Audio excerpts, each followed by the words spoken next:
10만 달러를 향한 돌격. 오늘도 빨딱빨딱 살아있는 비트코인 관련된 소식 들고 인사를 드려보고 있는 크립토 마토입니다. 영상에 앞서 그저께 저에게 후원을 쏴주신 부자 이농님 정말 감사드립니다. 통장을 통해서 후원을 쏴주셨는데 제가 통장 확인을 미처 못했었네요. 통장을 통해서 후원을 주시면은 제가 전부 다 갖게 되고 유튜브를 통해서 후원을 주시면은 유튜브가 50% 떼가거든요. 2배 팡팡 후원을 주신 부자 이농님 정말 감사드리고 어제 1년 만에 출근을 하셨다라고 하셨는데 어떤 사정이 있는지 모르겠지만은 상쾌한 첫날이 되셨기를 바랍니다. 그리고 더 나아가서는 부자 이농님을 포함한 우리 모든 시청자분들 올해 대박 나가지고 회사 그냥 다 때려쳐 은퇴할 수 있기를 바라봅니다. 오늘 첫 번째 소식으로는 미국의 체감 경기를 반영한다는 제조업 구매 관리자 지수가 발표가 되었는데요. 미국의 제조업 계속해서 나락으로 떨어지고 있다라는 좋지 않은 평가들을 받았었는데 저번 달에 강한 반등을 이뤄냈다. 미국 경제에 대한 긍정적인 데이터를 가져다 주었습니다. 이어서 미국 증시 역시 그동안의 부진을 씻고 반등하는 데 성공을 하는 듯한 모습이 보여지고 있습니다. 일제히 상승하고 있는 가운데 달러는 하락 108.96포인트를 기록을 해주고 있으며 올해 전체적인 자산시장에 청신호가 켜지는 듯한 소식도 나와 있습니다. 바로 중국의 중앙은행 인민은행이 올해 적절한 시기가 된다라면 금리를 인하하게 될 것이다 라고 누가 예측을 했느냐? 경제통과 파이낸셜 타임즈 그리고 중국 평론 신문망이 보도를 했습니다. 올해 더욱더 많은 유동성이 풀리게 될 것을 기대를 해볼 수가 있는 가운데 비트코인 같은 경우는 날아올라라 98,634달러 그리고 정말 반갑게도 간만에 이더리움이 힘을 내주고 있습니다. 3,618달러 이대로 4,000달러까지 쭉 진격해가지고 추가적인 상승을 기대를 해보며 이더가 힘을 내주니까 당연히 알트들도 덩달아가지고 춤을 추고 있는데요. 이러한 좋은 분위기가 계속적으로다가 이어질 수 있기를 바라봅니다. 자, 그리고 유동성 이야기가 나와서 말인데요. FTX 채권자 관련된 유동성이 시장으로 진입할 수 있다는 기대감 작년부터 나오고 있었는데 FTX의 최대 채권자 그룹 같은 경우는 며칠 전에는 FTX 채권자 상환이 3월달부터 시작하게 될 수도 있다라는 예측을 내놨었으나 바뀌었나 봅니다. 자, 이제 1월 3일 공식 발효가 됨으로써 60일 이내에 상환 절차가 진행이 될 것이며 청구액이 5만 달러 미만인 채권자는 60일 내에 청구액의 119%를 상환받을 것으로 예상이 된다고 밝혔습니다. 자, 이렇게 다시 한번 자금들이 채권자들에게 들어오게 된다면 채권자들은 돈을 받자마자 뭘 해야 됩니까? 바로 그냥 다시 그 돈을 암호화폐 시장으로 밀어 넣어줘야 되겠죠. 불장 가지아. 다음으로는 비트코인 현물 ETF 어제 안타깝게도 자금 유출이 있었습니다.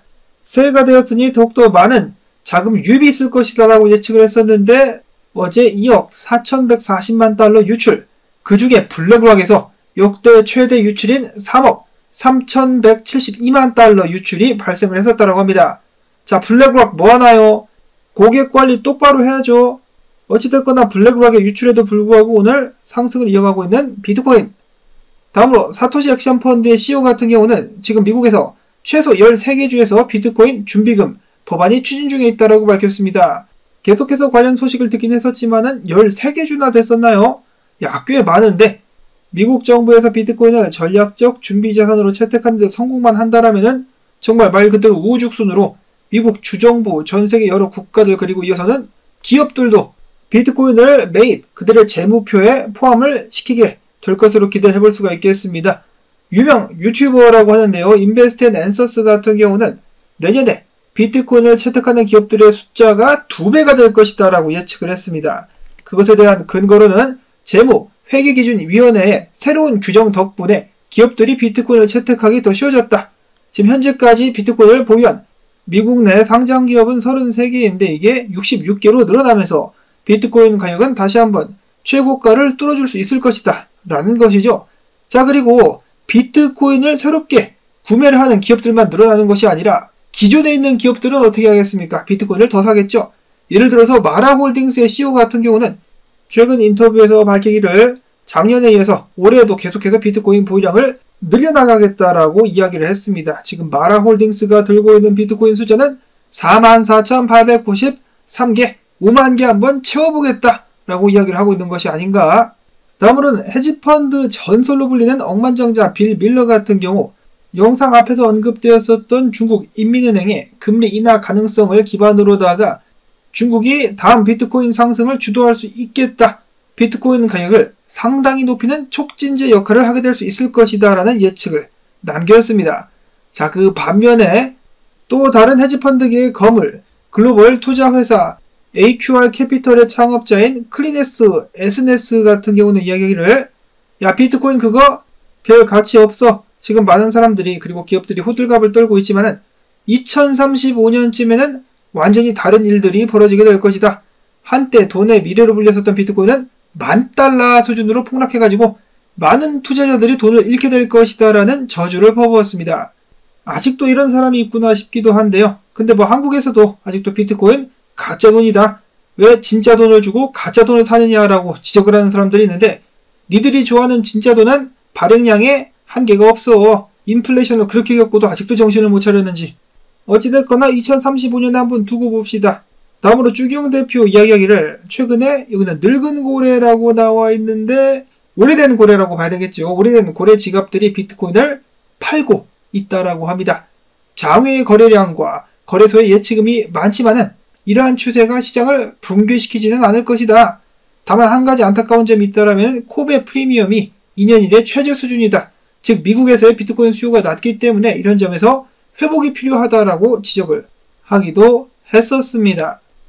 다음으로 비트코인 분석업체인 브라보 리서치 같은 경우는 올해 초에 비트코인 포물선형 상승세가 꺾이면서 $80,000까지 조정을 받게 될 수도 있다라고 이야기를 했는데요. $80,000까지 조정을 받으면 사라라는 것인데 거기까지 안 간다고 몇 번을 말해. 지금 78,000에서 $80,000 사이에서 입을 쩍쩍들 벌리고 있는데 안 준다고. 근데 만약이라도 가게 된다라면은 그 자리를 기다리고 있었던 대부분의 사람들은 더 떨어진다라면서 무서워서 아마 못 살 것입니다. 그것이 사람 심리다. 다음으로는 비트코인 분석 넘어갑니다. 몇 주째 진행되고 있는 네브라스칸 군어 분석가의 프랙탈 딱딱딱 맞아 떨어져 가고 있습니다. 지금 상승 단계에 접어들었는데요. 더도 말고 덜도 말고 딱 이대로만 따라가게 된다라면은 $120,000까지 직행. 자, 일단 단기 목표가 같은 경우는 $100,000라고 최근에 많은 분석가들이 이야기를 했었는데요. $100,000 위에서 비트가 안착을 할 수만 있다라면은 이번에 있었던 하락 추세는 꺾이게 된다라고 매튜 하일랜드 분석가는 주장을 했습니다. 그 이유는 바로 보다 높은 고점을 찍게 되기 때문이죠. 자, 비트가 $100,000 위에서 안착해 줄 수 있을 것인가? 인컴샤크 분석가는 이런 식으로다가 지금 밑에 바닥이 마련되어 있기 때문에 구간을 타고 올라가게 되면서 이전 고점인 $108,000까지 비트가 상승하게 될 것이다라고 예상을 했었습니다. 다만 로만 분석가 같은 경우 어제와 마찬가지로 비트가 가격은 오르는데 거래량이 늘지를 않는다. 그러한 경우 가짜 상승일 가능성이 많기 때문에 추가적인 하락에 조정에 대비를 해야 된다라고 이야기를 하고 있었습니다. 확실히 거래량이 안 나오면서 상승하면은 좀 불안하긴 하죠. 자, 조정을 좀 받고 가게 될 것인지. 자, 한편 비트코인 전체 시총 같은 경우는 안정적인 반등세를 기록을 하고 있었다고 하는데요. 이런 식으로 하락을 하다가 추세 맞고 지금 반등. 이런 식으로 깔끔하게 차트가 그려지고 있다라고 합니다. 안정적으로 움직이고 있는 암호화폐 시장. 또한 그와 동시에 비트코인 도미넌스가 떨어져주고 있죠. 이런 식으로 쭉쭉 빠져주면서 알트코인들의 상승을 도모해주고 있습니다. 자, 그러자 당연히 이더리움이 힘을 쓰기 시작하고 있는데요. 뭐 일단 아쉽게도 어제 비트와 마찬가지로 현물 ETF에서는 자금이 빠져나가긴 했었습니다. $7,751만. 그 중에 블랙락에서의 유출은 없었는데요. 그럼에도 불구하고 비트와 마찬가지로 이더리움 가격은 오늘 상승을 보여주고 있습니다. 분석가 인컴샤크는 안정적으로다가 이더리움 가격이 $4,000대까지 가줄 수 있지 않겠느냐. 트레드 엑소 분석가는 $4,000를 지금 네 번째 두드리로 가는 것이기 때문에 두드리면 두드릴수록 저항은 약해지는 법. 네 번째 $4,000를 두드리게 된다라면 깨지게 될 것이다. 그리고 더 높은 수준까지 비트코인 가격이 상승하게 될 것이다. 즉 이더의 전고점인 $4,800를 도전하러 가게 될 것이다 라고 예측을 했습니다. 드디어 이더리움이 한번 힘을 써줄 수 있을 것인지, 당연히 이더리움이 힘을 내주게 된다면 알트코인들도 지속적인 상승 기대를 해볼 수가 있겠습니다. 자, 다음으로 에이다 같은 경우 드디어 $1를 다시금 돌파를 했는데요. 자, 차트 분석을 해봤더니 30% 추가 떡상이 나올 수가 있겠다더라라고 코인데스크의 분석가 옴카르 고드볼레는 이야기를 했습니다. 그의 분석에 따르면 에이다 이번 상승 돌파와 함께 모멘텀 지표인 맥D 강세 크로스가 나오고 있으며 RSI 같은 경우도 하방 추세선 저항을 뚫으려고 하고 있다라고 밝혔는데요. 이 모든 것들이 추가적인 상승을 가리키고 있다. 그런 의미에서다가 30달러 추가 떡상 가지야라고 이야기를 했습니다. 다음으로 안배사 분석가, 사자머리 분석가 같은 경우는 수의 상승은 끝나지 않았다. 고점 찍고 당분간 횡보할 가능성이 있지만은 해당 추세를 지켜줄 경우 추가적인 상승이 더 거하게 나오게 될 수 있을 것이다 라고 올해에도 수의 상승을 점치고 있었습니다. 이어서 밈코인의 부활도 기미가 보이고 있다라고 하는데요. 바로 그 선두를 도지코인이 이끌어주고 있다. 최근에 고래들이 도지코인을 엄청나게 매수를 했었다라고 하는데요. 어제 기준으로 지난 24시간 동안 1억 8천만 개, 며칠 전에도 3억 개의 도지코인을 고래들이 매수하는 장면이 포착이 되었습니다. 그와 함께 지난 2주 동안 도지코인은 무려 30%의 반등 및 상승을 이뤄내는 데 성공을 했고 계속해서 그 강세를 이어가고 있습니다. 다음으로는 또 다른 밈코인 플로키인데요. 며칠 전에 상승 기미가 보인다라는 소식을 전해드렸었는데 다른 알트코인들과 밈코인들과 마찬가지로 지금 저항을 깨고 계속해서 가격을 올려 나가고 있다라고 합니다. 자, 다음으로는 바이낸스가 런치패드 프로젝트인 바이오를 선물시장에 상장을 했다라고 하네요. 참고가 되실 수 있기를 바라며 간만에 기분 좋은 주말 가지와 오늘 나온 정보들 여러분들께 부디 도움이 되셨다면 토마토밭에 물주기 광고 영상 재생 시청료로다가 부탁을 드리면서 저는 내일 또 새로운 소식 가지고 인사를 드리도록 하겠습니다. 안녕히 계십시오.